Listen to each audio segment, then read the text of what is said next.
నమస్కారం అన్న. నమస్తే అన్న. మీ పేరు? చంద్రన. ఇప్పుడు రాబోయే ఏపీ ఎన్నికల్లో ఏ పార్టీ వస్తే బాగుంటుంది, ఏ పార్టీ వస్తుంది అనుకుంటున్నారు మీరు? వైఎస్ జగన్ వస్తుంది అనుకుంటున్నాం అన్న. ఏది వస్తే బాగుంటుంది? వైఎస్ జగన్ వస్తేనే బాగుంటుంది అనుకుంటున్నాం. ఎందుకని? అంటే సంక్షేమాలు, విద్య, వైద్యం మంచి పనులు చేస్తున్నాం కాబట్టి మళ్ళీ వస్తుందని అనుకుంటున్నాం.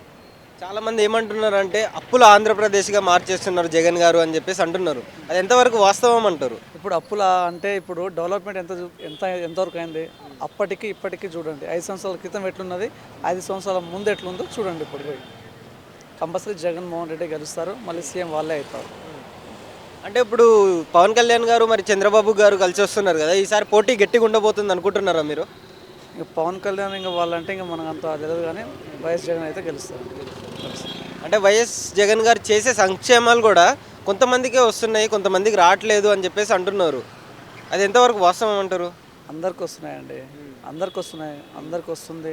మళ్ళీ ఇంకోసారి మళ్ళీ 150 160 సీట్లు గెలుస్తారు మళ్ళీ, కన్ఫామ్ అది. అంటే జగన్ గారు పెట్టే పథకాల వల్ల ప్రజలు ఎవరైతే ఉన్నారో వాళ్ళు సోమరిపోతులు అవుతున్నారని చెప్పేసి అంటున్నారు. పనులకు వెళ్ళడం మానేస్తున్నారు, తాగడం ఎక్కువ అయిపోతుంది, అతను వేస్తున్న డబ్బులు తాగుడు కోసం వాడుతున్నారు అని చెప్పేసి కొంతమంది అంటున్నారు. అనేటోళ్ళు ఇప్పుడు పని లేకుండా ఇంట్లో కూర్చోటం వాళ్ళకి ఏం పని ఉంటుందండి? ఏదో ఒకటి మాట్లాడుకుంటా ఏదో ఒకటి చేసుకుంటూ ఉంటుంది. మంచి పని చేసేటప్పుడు మంచిగానే గెలుస్తారు, చెడు చేసేటప్పుడు చెడు అవుతుంది కదా.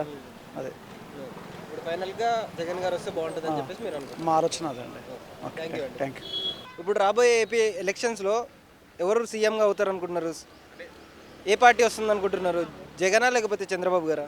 చంద్రబాబు మంచి చేస్తాడు స్టూడెంట్స్కి అయినా రాబోయే తరానికైనా. అంటే జగన్ గారు చేయలేదు అప్పుడు? చేశాడు కానీ అంత ఎక్కువ ఉపయోగం లేదు. చేస్తాను అన్నీ కన్ఫర్మ్ చేయలేడు కదా. అంటే చంద్రబాబు గారు 14 ఇయర్స్ చేశారు కదా, ఆ 14 ఇయర్స్ ఒక లెక్క అయితే ఈ 5 ఇయర్స్లో జగన్ గారు చేసిన ఒక లెక్క అని చెప్పేసి అంటున్నారు. ఇంకోసారి వస్తే ఇంకా బాగా డెవలప్ చేసే అవకాశం ఉంది అంటున్నారు. అది ఎంతవరకు కరెక్ట్ అంటారు? అది అబద్ధం, అది అంతా ఫేక్.